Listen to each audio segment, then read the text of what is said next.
Alors, pour la deuxième définition, on a variable aléatoire discrète. Une variable aléatoire est une application définie sur l'ensemble des événements, c'est-à-dire l'ensemble des résultats possibles d'une expérience aléatoire.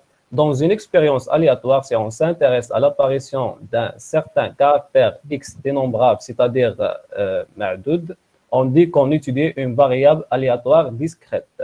On note par oméga x les valeurs prises par x. Oméga x, c'est l'ensemble des valeurs prises par x. On a oméga x égale x1, x2, x3, etc.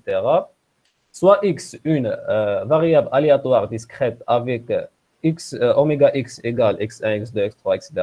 On a ici les valeurs x1, x2 et ici la probabilité des valeurs. Par exemple, la probabilité x égale x1, la probabilité x égale x2, etc.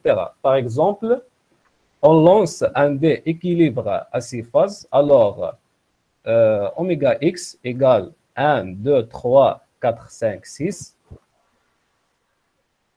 Alors, les valeurs qu'on a ici, 1, 2, 3, 4, 5, 6, et les probabilités de valeur, on a la probabilité de valeur 1, la probabilité x égale 1, c'est 1 sur 6, la probabilité x égale 2, 1 sur 6,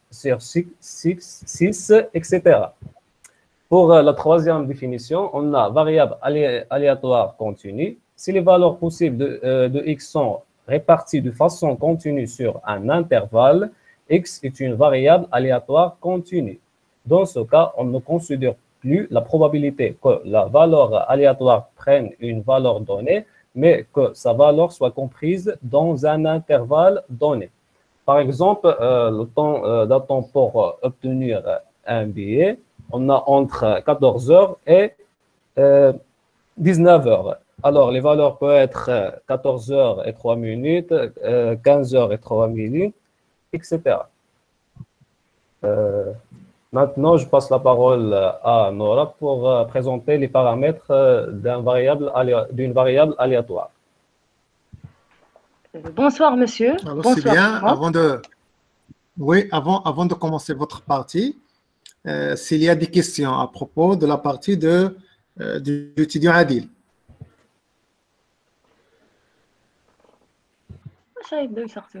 Donc, pour moi, j'ai une question pour les valeurs prises par la variable aléatoire, décrivant le résultat obtenu par le lancier de dés. Oui. Avant. Donc, quelle est la définition de cette variable aléatoire?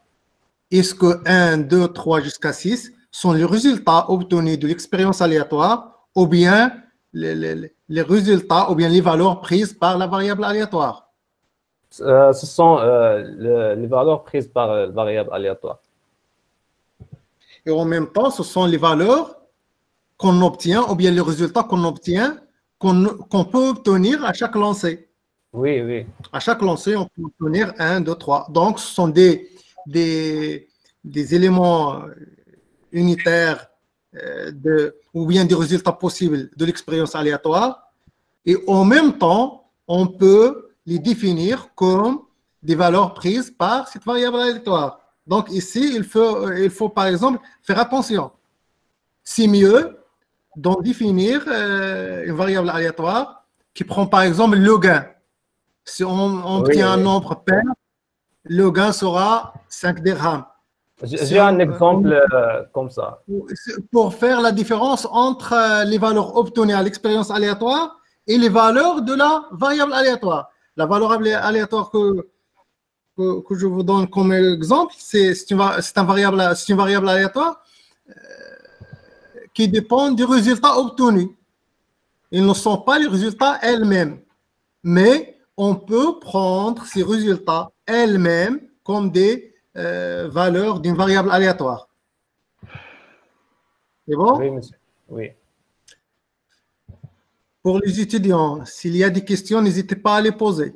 Maintenant, on discute, on parle pour mieux apprendre ce qu'on voit. C'est bien?